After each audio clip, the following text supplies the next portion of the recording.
Assalamualaikum warahmatullahi wabarakatuh. Kami dari kelompok 11 yang beranggotakan saya Evi Rusdiamawati dan teman saya Esti Wirapratiwi dan Maya Kusumasari akan menjelaskan tentang fikih muamalah. Yang pertama, pengertian fikih muamalah. Secara terminologi, fikih pada mulanya berarti pengetahuan keagamaan yang mencangkup seluruh ajaran agama, baik berupa akhlak, akidah, maupun ibadah, sama dengan arti syariah Islamiyah.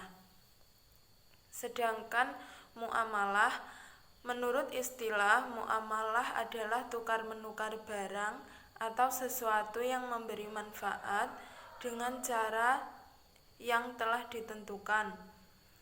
Muamalah dapat diartikan sebagai segala aturan agama yang mengatur hubungan antara sesama manusia dan antara manusia dengan alam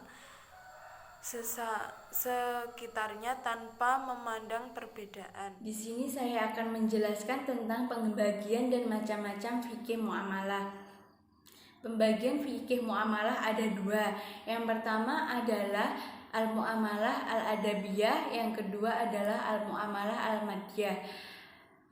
Al-muamalah al-adabiyah adalah suatu pergaulan manusia dengan manusia yang penekanannya kepada sikap dan tindakan yang bersumber dari lisan dan anggota badan, yang dasarnya adalah kesopanan dan keberadaban, supaya bisa tercipta masyarakat Islam yang madani. Contohnya adalah dengan kita berkata jujur, benar dalam ucapan dan tindakan, melakukan kesaksian apa adanya, menjauhkan diri dari kebohongan. Macam-macam al-muamalah al-adabiyah adalah bersikap adil dan baik. Keadilan dan kebaikan merupakan nilai-nilai yang sangat penting dalam ekonomi Islam. Di samping nilai-nilai kesabaran, ada juga musyawarah, tawakal dalam setiap melakukan kegiatan ekonomi. Yang kedua adalah bersikap jujur dalam segala hal. Kejujuran akan membawa perekonomian bebas dari korupsi dan nepotisme. Yang ketiga adalah bersikap amanah.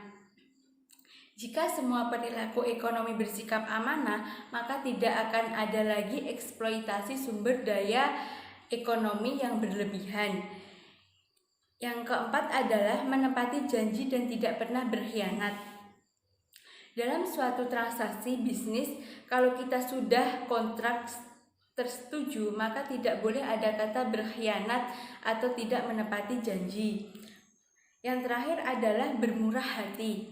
Di antara sikap bermurah hati dan toleransi dalam penjualan adalah tidak mencari keuntungan atau laba yang lebih tinggi. Yang kedua adalah al-muamalah al-madiyah, yaitu adalah suatu pergaulan yang terjadi antara manusia yang berkaitan dengan materi atau harta, yang prosesnya berada di atas suatu yang bersifat material seperti jual beli barang dan jasa maupun jual beli di pasar modal, dan merupakan pertukaran harta benda dan kemanfaatannya antara manusia melalui akad dan transaksi. Al-muamalah al-madiyah dibagi menjadi dua, yaitu al-bay dan al-ijrah. Al-bay adalah jual beli, yang artinya pertukaran sesuatu dengan sesuatu atau pemindahan alih kepemilikan harta benda dengan harta benda dengan sesuatu penggantinya. Yang kedua adalah al-ijrah, yaitu penjualan atau pengambilan alih manfaat suatu kepada orang lain dengan membayar sesuatu dengan penggantinya. Sekian dari saya, terima kasih.